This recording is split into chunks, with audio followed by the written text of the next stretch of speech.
আসসালামু আলাইকুম রহমতুল্লাহ। প্রিয় শিক্ষার্থীরা, তোমরা ইতিমধ্যে জানো যে তোমাদের বার্ষিক পরীক্ষা 2024 এর প্রত্যেকটি সাবজেক্টের জন্য সিলেবাস প্রকাশিত হয়েছে। তো আজকে আমরা অষ্টম শ্রেণীর সকল বিষয়ের জন্য সিলেবাসটি তুলে ধরব। তো প্রথমেই চলে যাই ইসলাম শিক্ষা বিষয়ে। এখানে প্রথম অধ্যায় 15 থেকে 27 পৃষ্ঠা পর্যন্ত, এবং এই বিষয়গুলো তোমরা দেখে নিবে। দ্বিতীয় অধ্যায় সাওম জাকাত হজ 35 পৃষ্ঠা থেকে 72 পৃষ্ঠা পর্যন্ত। তৃতীয় অধ্যায় 84 থেকে 91 পৃষ্ঠা ও 101 থেকে 109 পৃষ্ঠা পর্যন্ত। চতুর্থ অধ্যায় সম্পূর্ণ। পঞ্চম অধ্যায় মাত্র 3টি পাঠ দিয়েছে তোমাদের, বিষয়গুলো তোমরা দেখে নিবে। পৃষ্ঠা নাম্বার 134 থেকে 143 এবং 148 থেকে 151। এবং ষষ্ঠ অধ্যায় সম্পূর্ণ, পৃষ্ঠা 152 থেকে 155। আমরা চলে যাচ্ছি বাংলা বিষয়ে। বাংলা বিষয়ের সিলেবাসের মধ্যে প্রথম অধ্যায়ে রয়েছে প্রয়োজন বুঝে যোগাযোগ করি 1 থেকে 16 পৃষ্ঠা। দ্বিতীয় অধ্যায় প্রমিত বলি প্রমিত লিখি 17 থেকে 34 পৃষ্ঠা।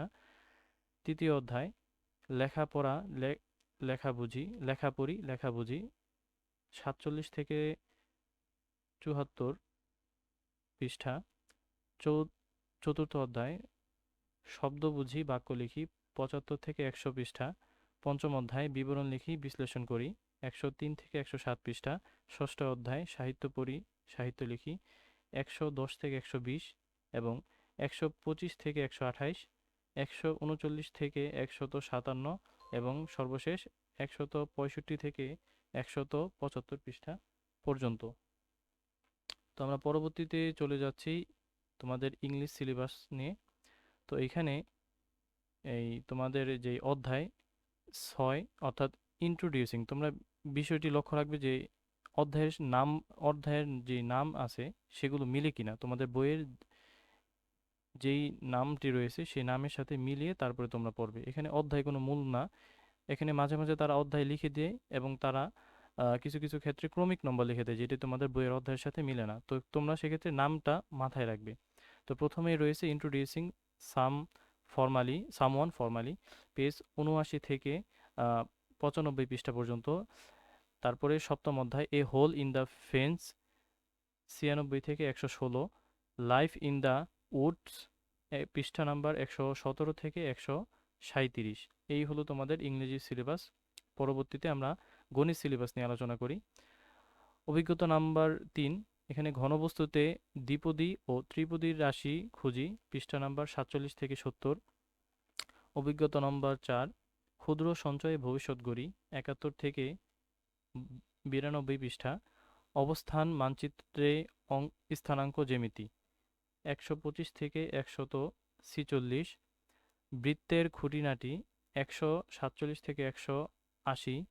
বাইনারি সংখ্যা পদ্ধতি 189 থেকে 206। এবং শেষ তথ্য বুঝে সিদ্ধান্ত নেই 207 পৃষ্ঠা থেকে 243 পৃষ্ঠা। আমরা পরবর্তীতে বিজ্ঞান সিলেবাস নিয়ে আলোচনা করি। তো এখানে ক্রমিক নম্বর দেওয়া আছে, এগুলো কিন্তু তোমাদের বইয়ের অধ্যায় নম্বর নয়। তোমরা, যেটি আমি আগে বলেছি, যে বিষয়টির অধ্যায়টির নামটা দেখবে। তো অধ্যায়টির নামের মধ্যে রয়েছে যে যাযাবর পাখিদের সন্ধানে। এক্ষেত্রে তোমাদের এটা অনুসন্ধানী পাঠ। আর এই পাঠটির যে অধ্যায় নামটি পাবে এটি তোমাদের অনুশীলন বইয়ের, বিজ্ঞান অনুশীলন বইয়ের পাঠ। কিন্তু তোমাদের এই পাঠটির সহায়িকা অর্থাৎ অনুসন্ধানী পাঠ থেকে তোমরা পড়বে অধ্যায় নাম্বার 7 সূর্য পৃথিবী ও চাঁদ 7.1 থেকে 7.6.3 পর্যন্ত, অর্থাৎ 7 অধ্যায়ের 7.6.3। পরবর্তীতে অধ্যায় 11 ভৌগোলিক স্থানাঙ্ক, স্থানিক সময় এবং অঞ্চলসমূহ 11.1 থেকে 11.6। অধ্যায় নাম্বার 12 চুম্বক 12.1 থেকে 12.4। পরবর্তীতে চলে যাচ্ছি যে সবুজ বন্ধু, এই পাঠের মধ্যে চতুর্থ অধ্যায় কোষ বিভাজন ও তার রকমভেদ 4.1 থেকে 4.3। অধ্যায় 5 উদ্ভিদের কোষ টিস্যু ও তাদের বিশেষত্ব 5.1 থেকে 5.4। অধ্যায় নাম্বার 10 জীবের শ্রেণীবিন্যাস পদ্ধতি 10.1 থেকে 10.2.2। ফিল্ড ট্রিপ অধ্যায় 1 গতির কথা 1.1 থেকে 1.45। অধ্যায় 2 শক্তি 2.1 থেকে 2.5। পরবর্তীতে আমাদের ল্যাবরেটরির অধ্যায় নাম্বার 3 পরমাণু গঠন 3.1 থেকে 3.41। অধ্যায় নাম্বার 8 রাসায়নিক বিক্রিয়া 8.1 থেকে 8.5। জীবজগতের বংশ তালিকা অধ্যায় নাম্বার 4 কোষ বিভাজন ও তার রকমভেদ 4.1 থেকে 4.3। এই হলো তোমাদের বিজ্ঞান সিলেবাস। পরবর্তীতে চলে যাচ্ছি যে আমরা স্বাস্থ্য সুরক্ষা দেখে নাও। স্বাস্থ্য সুরক্ষা, তো এখানে সিলেবাস রয়েছে অভিজ্ঞতা নম্বর প্রথম। তো এখানে আমার স্বাস্থ্য আমার সুরক্ষা পৃষ্ঠা 1 থেকে 8 পৃষ্ঠা পর্যন্ত। দ্বিতীয় অধ্যায় নিরাপদ খাবার নিরাপদ জীবন 9 থেকে 24। তৃতীয় শারীরিক ফিটনেস 25 থেকে 54। চতুর্থ আমার আত্মবিশ্বাস আমার পাথেয় 55 থেকে 70। পঞ্চম কৈশোরের কথামালা 71 থেকে 86। ষষ্ঠ রোগ ব্যাধিকে সঠিকভাবে জানি সুস্থ থাকার নিয়ম মানি পৃষ্ঠা নাম্বার 87 থেকে 94। এই হলো তোমাদের স্বাস্থ্য সুরক্ষা বিষয়ের সিলেবাস। পরবর্তীতে চলে যাচ্ছি জীবন জীবিকা বিষয়ে, চলো দেখে নিই। এই যে জীবন জীবিকা, তো এইখানে তোমাদের সিলেবাস রয়েছে। এখানেও কিন্তু ক্রমিক নাম্বার দেওয়া হয়েছে, তো এগুলো তোমাদের অধ্যায় নম্বর নয়। তো তোমরা বিষয়টির নামটি জেনে নেবে। অধ্যায়ের নামটি আনন্দময় কাজের সন্ধানে পৃষ্ঠা 1 থেকে 20। পরবর্তীতে আর্থিক সেবা ও সুযোগের সাথে পরিচয় 80 থেকে 102। পরবর্তীতে কি আছে আমার মাঝে 103 থেকে 122। পরের অধ্যায় skill course 1 eco tour guiding 123 থেকে 135।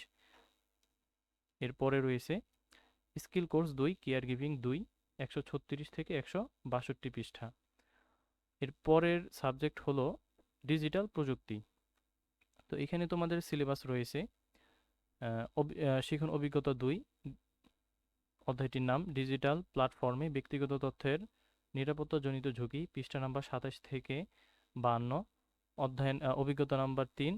অধ্যায়ের নাম নাগরিক সেবা ও ই কমার্সের সুযোগ গ্রহণ করি পৃষ্ঠা 53 থেকে 75। সমস্যার সমাধান চাই প্রোগ্রামিংয়ের জুড়ি নাই 76 থেকে 107। চলো নেটওয়ার্কে সংযুক্ত হই 108 পৃষ্ঠা থেকে 126 পৃষ্ঠা।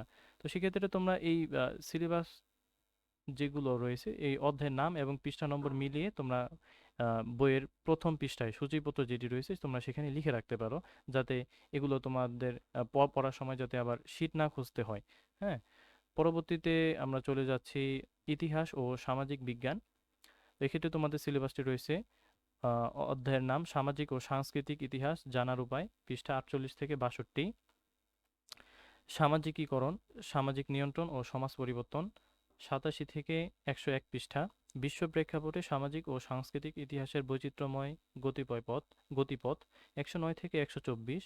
সুরক্ষিত রাখি প্রকৃতি ও মানুষের বন্ধন 125 পৃষ্ঠা থেকে 159 পৃষ্ঠা পর্যন্ত। পরের অধ্যায় সম্পদের উৎপাদন ও সমতার নীতি পৃষ্ঠা নাম্বার 160 থেকে 179 পৃষ্ঠা পর্যন্ত। এবং তোমাদের শেষ যে বইটি রয়েছে যে শিল্প সংস্কৃতি, আমরা সেটার সিলেবাসটি জেনে নিই। অভিজ্ঞতার নাম অর্থাৎ অধ্যায়ের নাম পদ্মা জলের ঢেউয়ের খেলা। এখানে তোমাদের রয়েছে নকশা অঙ্কন, গম্ভীরা গান ও নাচ। পরের অধ্যায় রূপসা তীরের উজান সুরে।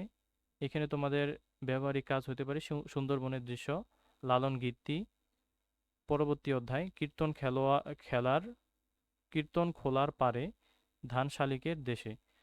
এখানে তোমাদের ব্যবহারিক কাজ রয়েছে শাপলা বিলের দৃশ্য। পরের অধ্যায় বুড়িগঙ্গার স্রোতে ভাষাই ভেলা। ব্যবহারিক কাজ রয়েছে তোমাদের জন্য বর্ণ দিয়ে নকশা, রিক্সা পেইন্টিং, জারি নাচ ও গান। তো শিক্ষার্থীরা আজকে কিন্তু আমরা অষ্টম শ্রেণীর সিলেবাসটা নিয়ে জানলাম।